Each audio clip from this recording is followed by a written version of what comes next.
Hello student, welcome to Code Mentors. हम discussion कर रहे थे सी प्रोग्रामिंग के सीरीज का। उस डिस्कशन में हमने अब तक देखा प्रोग्राम क्या है, प्रोग्रामिंग क्या है, कितने टाइप्स ऑफ प्रोग्रामिंग लैंग्वेजेस होते हैं, कंपाइलर क्या है, इंटरप्रेटर क्या है। अब हम सी प्रोग्रामिंग का स्टार्ट करेंगे, ठीक है। So this is something which is introduction to C programming. C programming है क्या, तो मैं आपको बता दूं, सी प्रोग्रामिंग एक जनरल पर्पस प्रोग्रामिंग लैंग्वेज है जो कि पॉपुलर है आजकल बहुत ही ज़्यादा। सिंपल है, फ्लेक्सिबल टू यूज है, ये स्ट्रक्चर प्रोग्रामिंग है and machine independent and extensional code write करते हैं। इसको सी प्रोग्रामिंग को यूज करके हम operating system like Windows and many others macro Oracles, DBs, Git, Python, interpreter, बहुत सारी चीज़ें हम सी प्रोग्रामिंग में बनाते हैं। बहुत सारी चीज़ें का प्रोग्रामिंग सी प्रोग्रामिंग में हुआ है। सी प्रोग्रामिंग में हमारे हाई लेवल लैंग्वेज का सिंटैक्स लिखे जाते हैं और फीचर जो मेमोरी मैनेजमेंट लाइक है वो मशीन लेवल लैंग्वेज का है। तो इसको बोला जाता है क्या, मिड लेवल लैंग्वेज। इसमें C level language, high level language की फीचर्स है, हम सिंटैक्स इंग्लिश में लिखते हैं, लेकिन मेमोरी मैनेजमेंट इतनी अच्छी है कि वो लाइक हमारा जो मशीन लेवल लैंग्वेज है उस ऐसा है, ठीक है। उसके अलावा इसको मदर ऑफ ऑल लैंग्वेजेस बोलते हैं क्योंकि ये सिंपल है, इजी टू अंडरस्टैंड है, सबसे सिंपल लैंग्वेज है, इसलिए इसको मदर लैंग्वेज भी बोलते हैं कई जगह। और इसे जैसे हमने ट्यूटोरियल में ये set to gods of programming languages. So C सभी भी कभी भी हम लर्निंग करते हैं तो हमारा लगभग हर जगह, हर यूनिवर्सिटी में सी प्रोग्रामिंग सबसे पहला प्रोग्रामिंग हमें पढ़ाया जाता है। Okay, so easy to grasp है, इजी टू अंडरस्टैंड है। ये इस ट्यूटोरियल में मैंने इंक्लूड किया कि अभी सी का कहाँ यूज हो रहा है, क्या सी का। तो आप देख सकते हैं कि अगर ये प्रोग्रामिंग लैंग्वेज का एक इम्पैक्ट होता है, इम्पैक्ट रेशो है जो कि कंपनियां रिलीज करती है कि कभी कितना यूज हो रहा है। तो अभी पाइथन नंबर 1 पे है जो 100% यूज हो रहा है, वेब में भी यूज हो रहा है, डेस्कटॉप में भी यूज हो रहा है और कुछ सेमीकंडक्टर मोबाइल में भी यूज हो रहा है। C++ गेमिंग में है और स्टैंडअलोन में है और सेंसर प्रोग्रामिंग में भी है, जावा के वेब में है, मोबाइल में है, डेस्कटॉप में है। सी प्रोग्रामिंग भी मोबाइल में एप्लीकेशन में, गेमिंग में भी, कंसोल में भी यूज होता है, डेस्कटॉप एप्लीकेशंस बनते हैं और जो हमारा माइक्रो प्रोसेसर सेंटर इसकी प्रोग्रामिंग में भी हम यूज होते हैं। अभी 96% इसकी जो एस्पेक्ट जो 96.7% इसकी अभी भी मार्केट वैल्यू है। तो आज भी अगर हम 2024 में भी अगर हम सी प्रोग्रामिंग पढ़ रहे हैं, इट्स स्टिल वर्थ, इसको सीखना हमें चाहिए। अब हमें ध्यान थोड़ी सी सी लैंग्वेज की हिस्ट्री में चलते हैं कि कभी आया, किसने बनाया, कभी आया। तो इसको 1971 में डेनिस रिची ने AT&T बेल लेबोरेटरी में USA में बनाया था, ठीक है। अब इस शुरुआत क्या हुआ कि सबसे पहले फादर ऑफ प्रोग्रामिंग लैंग्वेज एनगोल था जो कि 1960 में बना था। एनगोल जो बेसिस इसका था European countries. Algol introduce concept of structure programming to the developed community. कि जब एनगोल आया था तब स्ट्रक्चरल प्रोग्रामिंग का कॉन्सेप्ट आया था प्रोग्रामिंग में। 1967 में computer programming language was introduce called BPCL। उस समय BPCL आया था जिसका मतलब था बेसिक कंबाइंड प्रोग्रामिंग लैंग्वेज, ठीक है। BPCL was designed and developed by Martin Richards, especially for writing the software system software। इसके BPCL का यूज करके हम system software like operating system का कोर वगैरह बनाते थे। ये इस एरा में जब जो हमारा BPCL का एरा था उस समय से कंप्यूटर प्रोग्रामिंग में बहुत ही चेंजेस आया, बहुत सारे लोग आए हैं। उसके 3 इयर्स बाद 70 में न्यू प्रोग्रामिंग इंट्रोड्यूस किया जिसका नाम बी रखा, उसको बनाया था केन थॉमसन ने और उसमें बहुत सारे फीचर BPCL के कंटेंट थे। और वो programming language Unix operating system बनाया था BPCL को यूज करके AT&T बेल लेबोरेटरी ने। तो BPCL और बोथ दोनों प्रोग्रामिंग लैंग्वेज। और 1972 में great computer scientist Dennis Ritchie created a new programming language called C and Bell Laboratory. जब बेल लेबोरेटरी में ही सी बना था 1972 में, मैंने पहले ही बताया था कि डेनिस रिची साहब जो कि ग्रेट मैथमेटिशियन थे साइंटिस्ट थे कंप्यूटर साइंस के, उन्होंने बनाया था बेल लेबोरेटरी में सी प्रोग्रामिंग का। इट वाज क्रिएटेड फ्रॉम, इसमें एनगोल का फीचर था, मतलब स्ट्रक्चर था, बीपीएससीएल और बी प्रोग्रामिंग सबका फीचर्स थे। सो इनमें इतने सारे फीचर्स आके ये बहुत ही पावरफुल प्रोग्रामिंग लैंग्वेज बन गया। C programming language contain all the features of languages like, जो भी पिछले प्रोग्रामिंग लैंग्वेज थे, एनगोल हो, बीपीसीएल हो या बी, सारे का फीचर्स ये इंक्लूड करता था। C is very powerful programming language which is strongly associated with the Unix operating system. Even most of Unix operating system is coded in C. कि जो भी हम यूनिक्स में सेल स्क्रिप्टिंग करते हैं और उसके जो भी एडिटर्स लिखे हुए हैं वो सारे सी प्रोग्रामिंग के कॉन्सेप्ट्स पे लिखे हुए हैं। तो ये एक इंट्रोडक्शन के हायरार्की है कि 1960 में हमारा एल्गोल था, फिर बीपीसीएल 67 में, 70s में बी और 72 में C programming, KNRC 1978, ANSI C 1989, ANSI and ISO-C 1990 के अंदर, ठीक है, आया था। इसके बाद अभी बहुत सारे एडिशंस आ गए। अभी जो हमारा सी प्रोग्रामिंग चल रहा है, C21 का अपडेट है। सी लैंग्वेज, बहुत सारे लैंग्वेजेस सी लैंग्वेज के प्लेटफॉर्म पे बने हुए हैं, जैसे C++ और जावा। C++ को बोलते हैं सी विथ एक्सटेंशन C++। तो C++, जावा, ये सारे सी से डेवलप किए गए लैंग्वेजेस हैं। बहुत सारे टेक्नोलॉजी से डेराइव हुए हैं।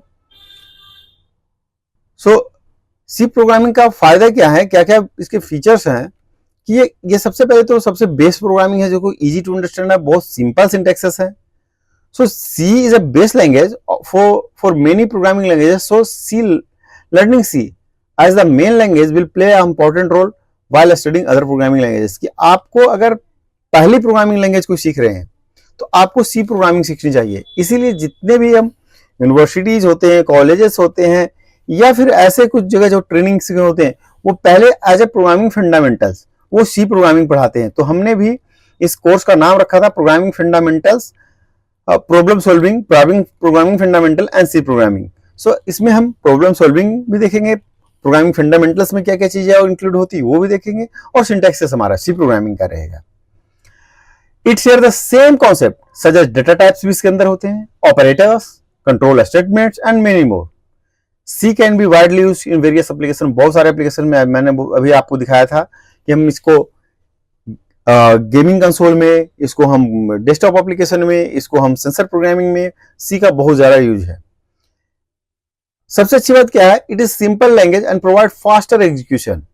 There are many jobs available in C developer in current market. आज में भी अभी दिखाया था कि 96.7% जो इसकी अभी भी उपयोगिता बनी हुई है मार्केट में। अभी हमने आपको पीपीटी में इसमें दिखाया था कि अभी भी इसमें 96.7% सी प्रोग्रामिंग हमारा चाहिए, ठीक है।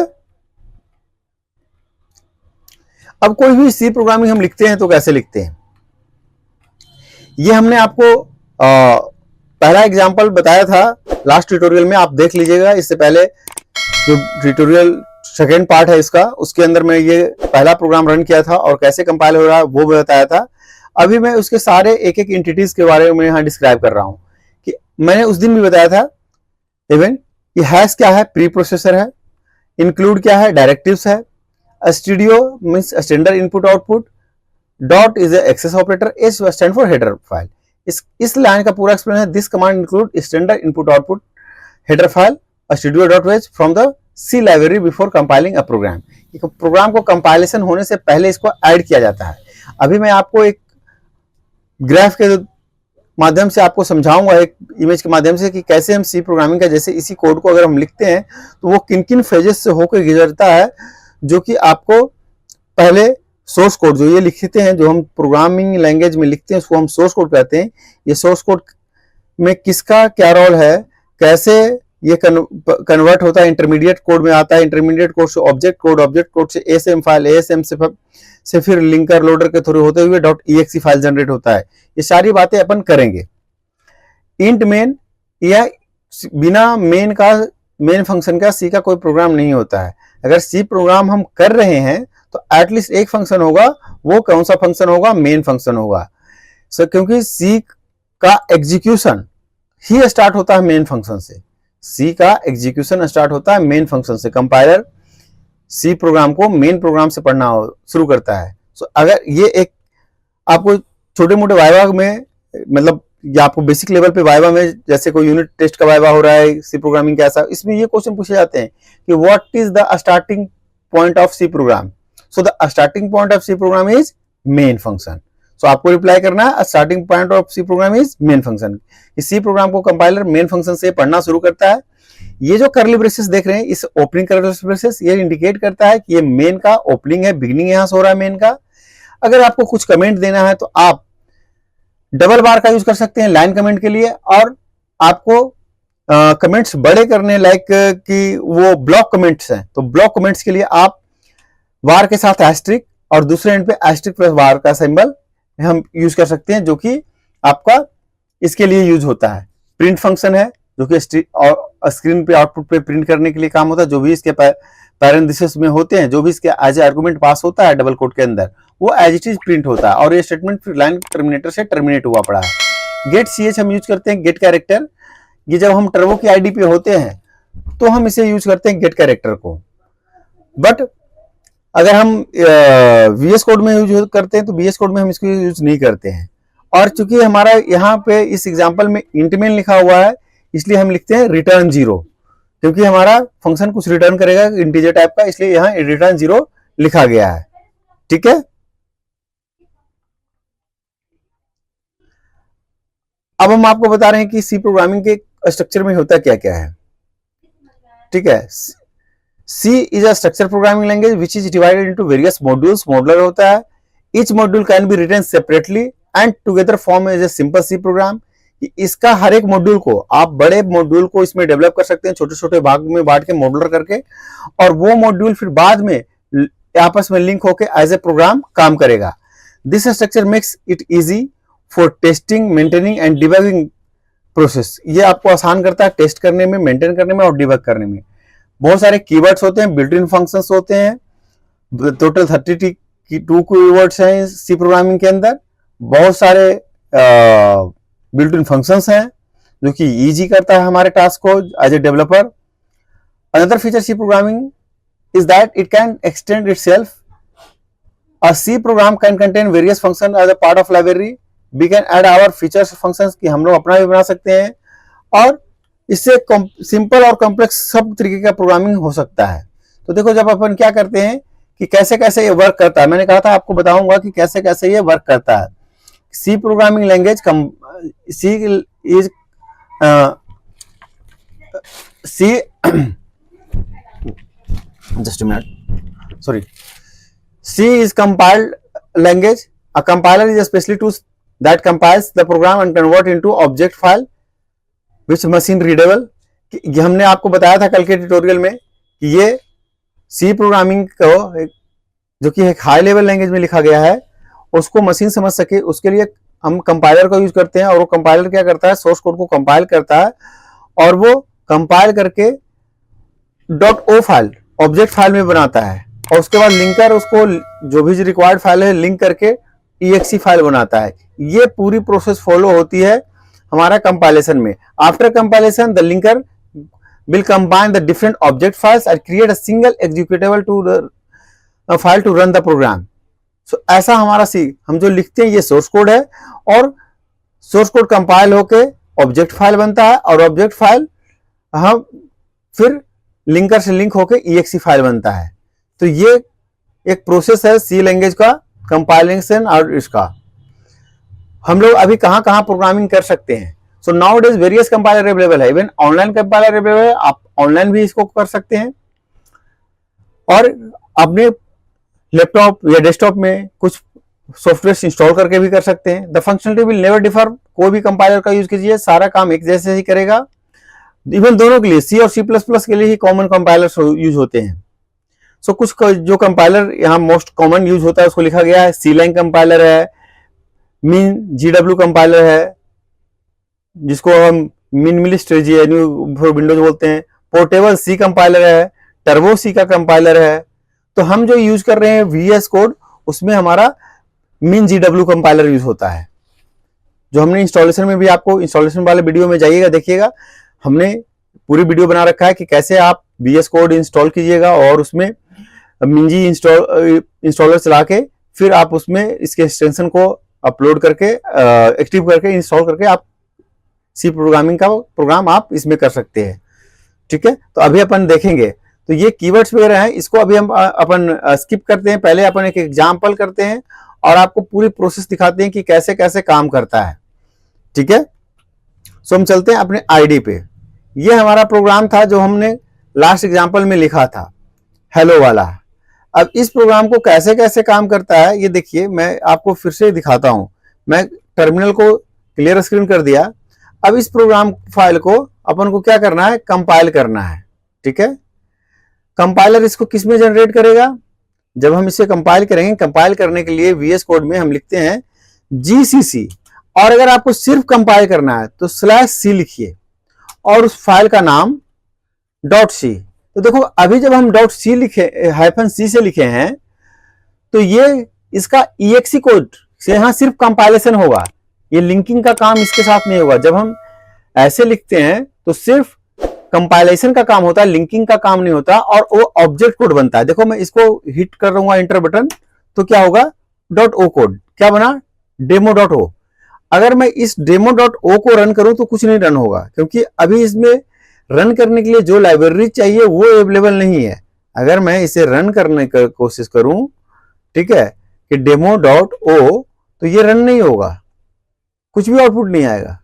क्यों, क्योंकि ये अभी हमारा ऑब्जेक्ट कोड बना है और ऑब्जेक्ट कोड को फिर लिंकर लेता है और exe कोड बनाता है। तो जब हम इस तरीके से करते हैं कि GCC demo.c ऐसा करेंगे, तो वो सिर्फ कंपाइलेशन नहीं, कंपाइलेशन प्लस लिंकिंग सारे काम हो जाएगा। और इसके रिजल्ट में क्या होगा कि ये exe कोड जनरेट करेगा। देखिए मैं कंपाइल किया, देखो जनरेट कर दिया a.exe। अगर ये जो हम मीन GW में है तो a.exe जनरेट करता है। हो सकता है किसी कंपाइलर में, जैसे इसमें demo.o किया है, तो किसी और कंपाइलर में वो demo.exe करके आपका बना दे। ठीक है, तो ऐसा भी हो सकता है, ठीक ना। तो अभी अब इसको अगर हम रन करेंगे तो हमारे पास आउटपुट आएगा।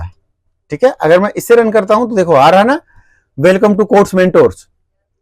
ये हमारा इस तरीके से करने से आउटपुट आता है। ये हैश क्या है, इंक्लूड क्या है, ये सारी बातें अपने लास्ट वीडियो में बता रखा हूं, प्लीज आप उससे जाके देख लें अगर आपको इसके बारे में क्लियरिटी चाहिए तो। ठीक है, अभी ये काम कैसे कैसे हो रहा है मैं आपको एक और इमेज के माध्यम से समझाता हूं।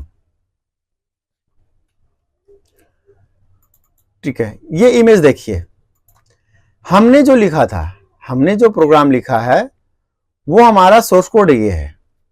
ठीक है, उसे जब हम GCC किए और demo.c किए तो a.exe या a.out बन के आया, ये मशीन पे रन कर गया। लेकिन हुआ क्या, जब हम लिखे थे hello.c तो वो हमारा जो सोर्स कोड था, जो हैश है ना प्री प्रोसेसर, वो प्री प्रोसेसर सारे कमेंट्स को रिमूव करता है और एक इंटरमीडिएट कोड बनाता है जिसको बोलते हैं hello.i कोड, जिसको बोलते हैं एक्सपेंडेड सोर्स कोड।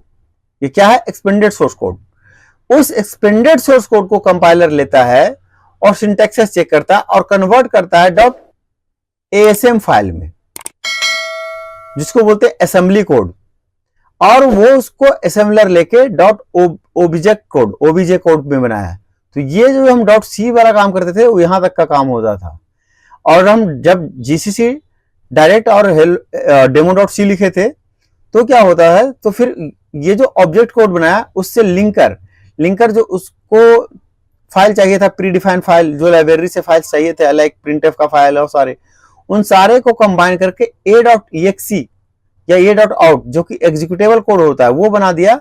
और वो जाके डिस्क पे लोडर के थ्रू, लोडर क्या करता है, जाके रैम पे लोड करता है और प्रोसेसर फिर उसको प्रोसेस करता है। सो ये पूरी एक एग्जीक्यूशन इंजन है जो कि ऐसे सी प्रोग्राम काम करता है, इसको डिस्क्राइब कर रहा है। हम जब करते हैं तो हमें लगता है कि ऐसे हो रहा है कि कंपाइलर ने कंपाइल कर दिया और a.exe आ गया, लेकिन इंटरनली क्या हो रहा है, तो इस तरीके से काम हो रहा था कि मैं फिर से एक बार रिपीट कर देता हूं। कि सोर्स कोड को प्री प्रोसेसर सारे कमेंट रिमूव करता है और वो एक एक्सपेंडेड आई कोड बनाता है, एक्सपेंडेड सोर्स कोड जिसको बोलते हैं। फिर कंपाइलर उसको कंपाइल करता है और वो कंपाइलर उसको एसएम कोड जो असेंबली कोड होता है वो बनाता है। फिर असेंबलर आता है, उसे उस बाइनरी कोड को मशीन कोड, उस एसएम कोड को मशीन कोड में कन्वर्ट करता है जिसको ऑब्जेक्ट कोड बोलते हैं। और लिंकर फिर लिंक करके फाइल्स को a.exe बनाता है और लोडर उसे लोड करता है रैम पे और प्रोसेसर प्रोसेस करता है। सो ये पूरी एग्जीक्यूशन प्रोसेस था उस सी प्रोग्रामिंग का। हम अगले ट्यूटोरियल में देखेंगे कि सी प्रोग्रामिंग के यूनिट्स क्या हैं, क्या क्या होते हैं सी प्रोग्रामिंग में। सो इस वीडियो को छोटा ही रखते हैं, मैंने आपको एक सी प्रोग्रामिंग का बेसिक आइडिया और स्ट्रक्चर दिया। फिर अभी आप मिलते हैं हम दूसरे वीडियो में। अगर आपको वीडियो इन्फॉर्मेटिव लगा अपने फ्रेंड के साथ शेयर कीजिए, चैनल को लाइक कीजिए, सब्सक्राइब कीजिए और बने रहिए ऐसे ही इन्फॉर्मेटिव वीडियोस के लिए, जो कि ऐसे ही ट्यूटोरियल्स के लिए। और आप लाइव सब्सक्राइब करते रहें, हम आपको अच्छे से अच्छे वीडियो देते रहेंगे। Thank you.